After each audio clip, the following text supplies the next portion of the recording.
not being ruled by fear and all that stuff. So I think sometimes I'm like, if there's anyone out there who had an experience like me where it was like hurting them, like maybe not only will they feel seen, but they might also feel like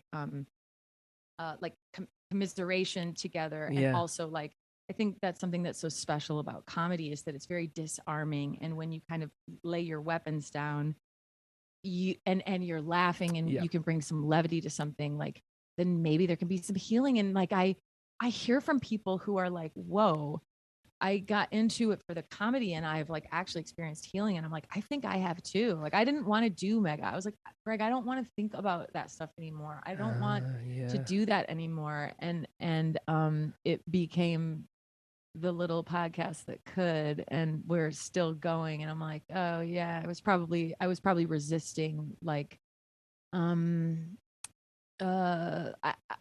think what has happened with Mega. What? Resisting a calling.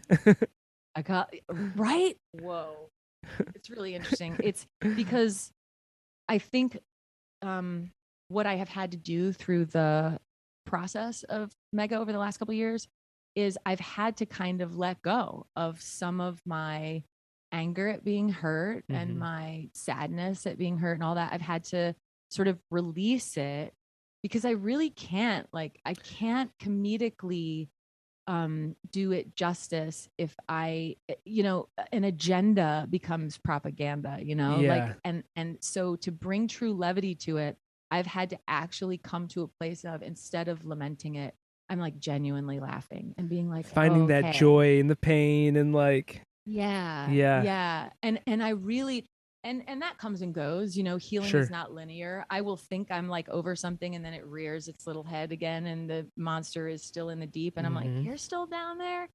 But it's still just kind of like hacking away at it, like Beowulf, I guess, of like facing it, and Mega is part of that. And I can feel when I get my little hot under the collar and I'm starting to get an agenda, like, and Greg will just be like, hey, like, what's funny, and I'm like, okay.